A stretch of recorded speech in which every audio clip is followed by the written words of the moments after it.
drawn to mind is a research application. It's built from Standford Spezi's template research application, but has been modified to include modules that will collect data from the sensor in this electronic pencil, the Pencil Pro, as well as movement sensors in the iPad itself. These two data streams are collected at very high frequency while users perform simple drawing or writing tasks using the pencil. The first thing that meets a user is this onboarding flow. It explains what this is about and what is expected of you. The account login is for clinicians. So the app is right now configured so that one clinician can onboard several participants, and then a new clinician can log in and start onboarding another group. So going quickly through this, the app first explains what to expect and how it will work. It consents you with informed consent form that first explains everything the participant needs to know and asks you to write your name,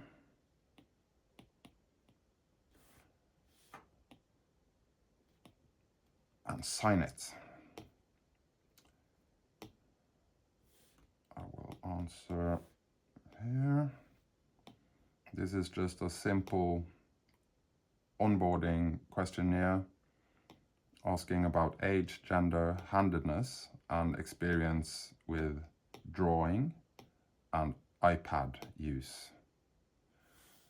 And you're greeted, after onboarding, you're greeted with this screen. There are two tasks that are not finished. It's another questionnaire and then the drawing exercises.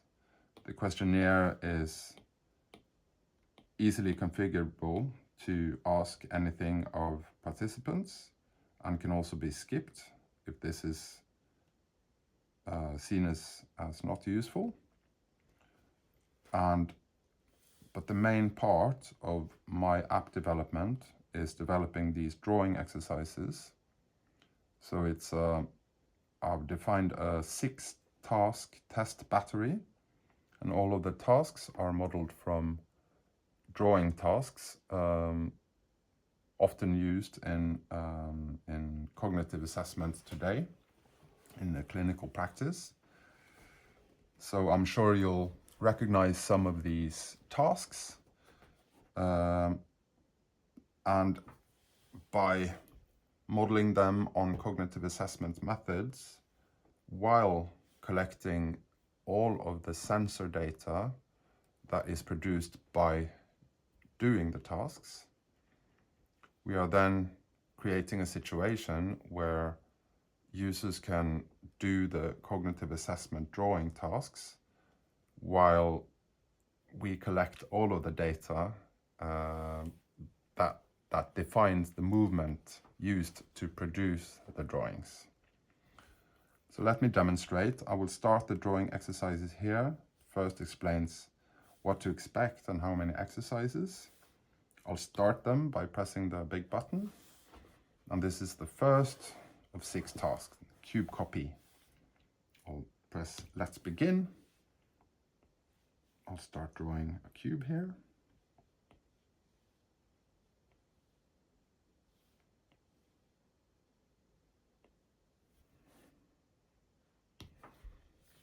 I'll trace a spiral from the center outward. Here we go. It's a bit harder than it looks. I'm asked to draw a clock. Include all the 12 numbers around the clock face, the hour hand and the minute hand, and the clock should show 10 past 11.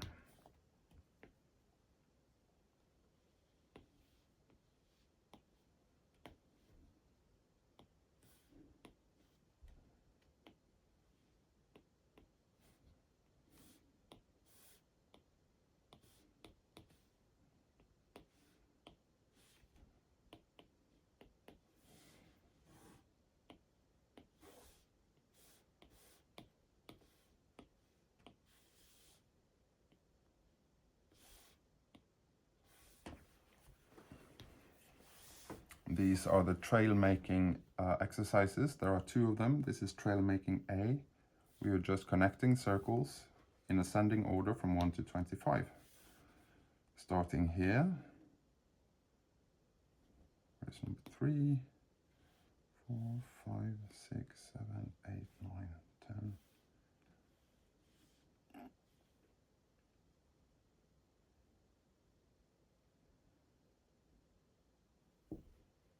Like so. And here I'm asked to connect them in alternating order, 1A, 2B, 3C, and so on. Starting here, 1A, 2B, 3C.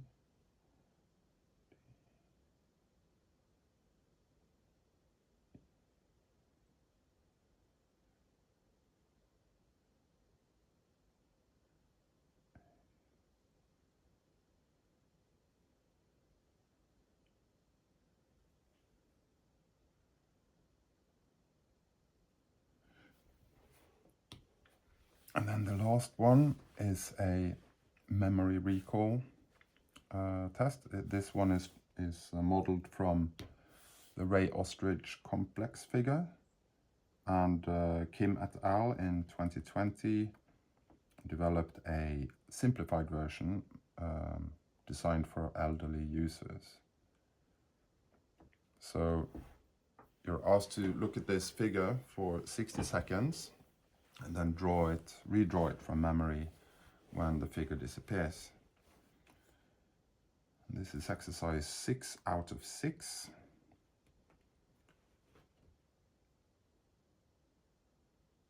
And while I do the drawings, the position, the force, the rotation, and the elevation, as well as the roll of the pencil, is being recorded.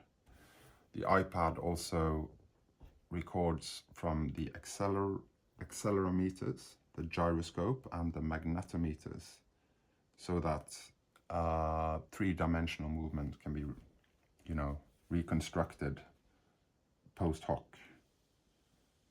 The idea is that the movement of the iPad can be used as correction for anomalous drawing data,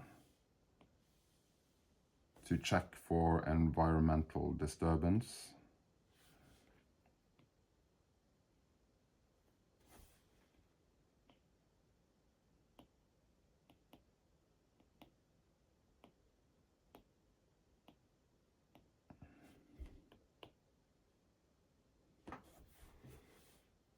so that's the 6 exercises.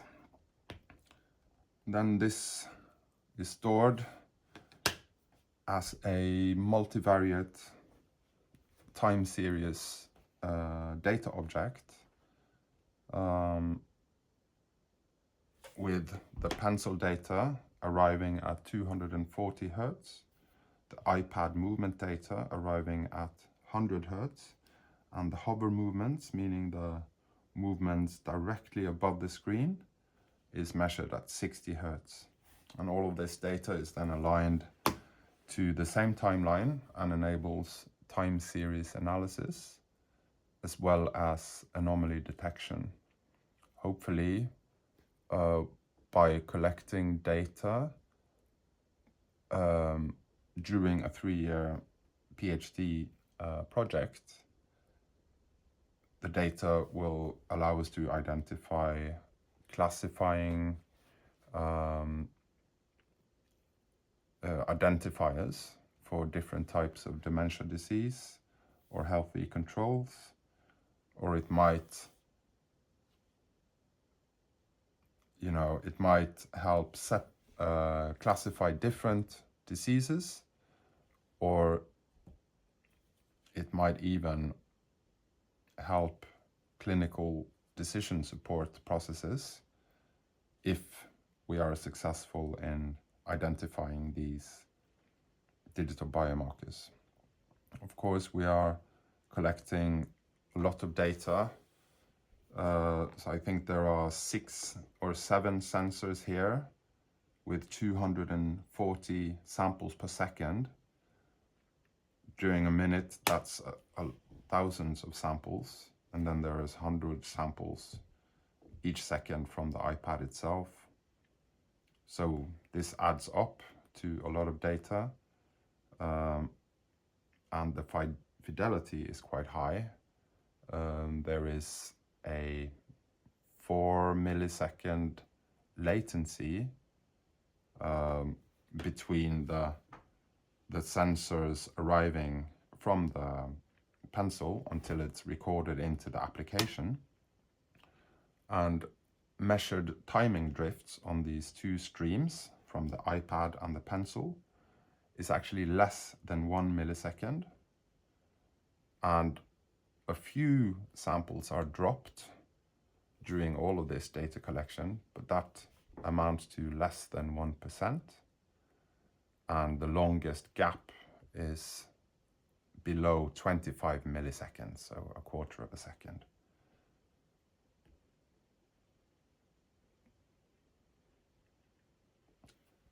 As I have explained, the application is built from Stanford University's Spezi research template app.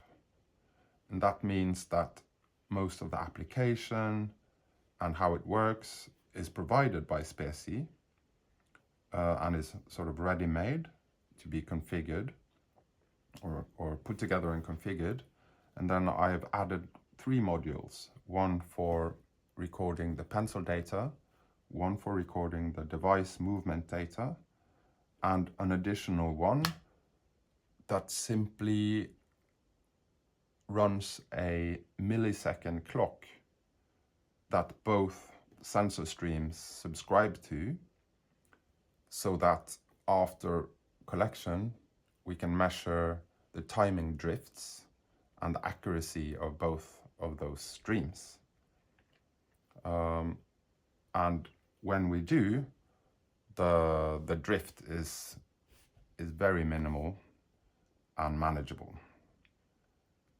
So I'm quite happy with my accomplishments in preparing this application. Of course, it's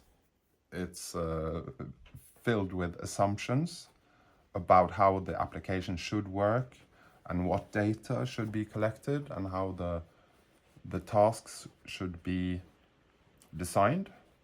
But of course, during the PhD project, I will invite clinicians and experts into co-designing the research application with me, as well as user testing and co-design sessions with people living with dementia. Hopefully, this approach will make sure that multiple stakeholders, such as clinicians, doctors, statisticians, researchers, and data scientists can use the output of the application. And of course, the people living with dementia or elderly users must be able to use the application, otherwise no data can possibly be collected. And additionally, the technical feasibility needs to be attained and measured, tested, and verified.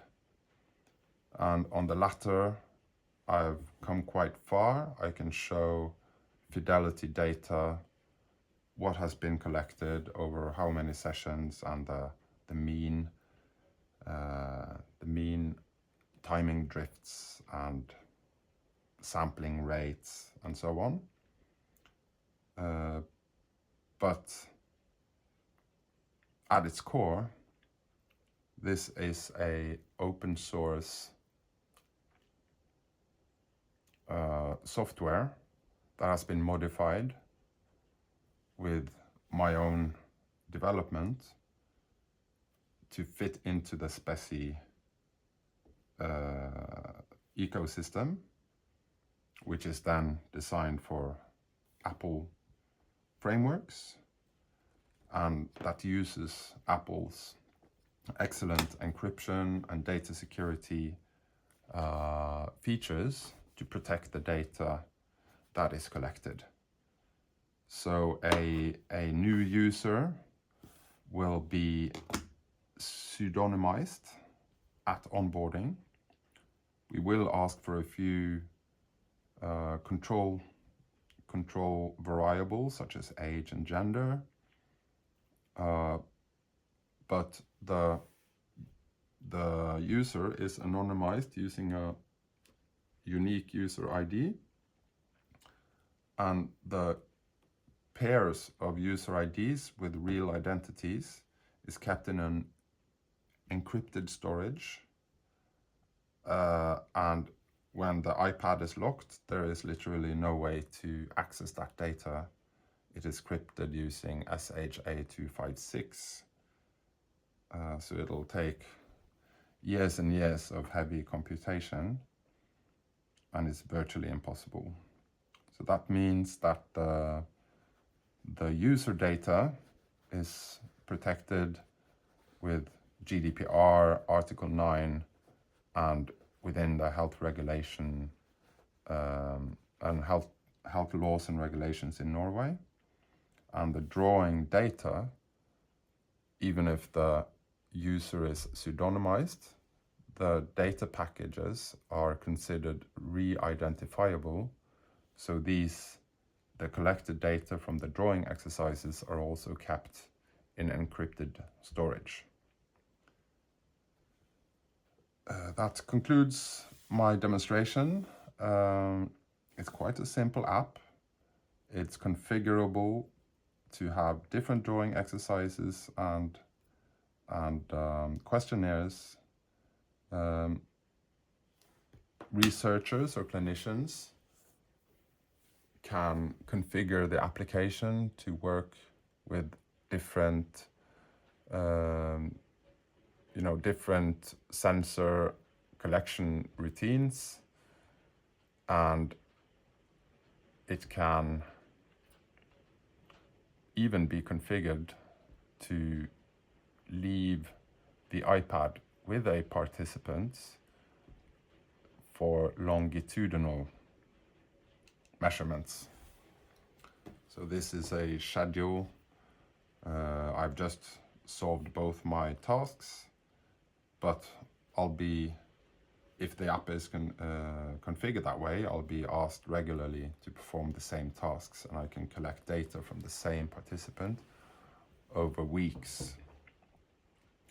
And as you might imagine, single session data collection, snapshots, might not be as useful given the expected high variety of individual drawing and writing style, so that by asking users to do these exercises multiple times, we would be able to hopefully correct for the idiosyncrasies of each user's hand movements. So this concludes my demonstration, and hopefully the project will be funded, and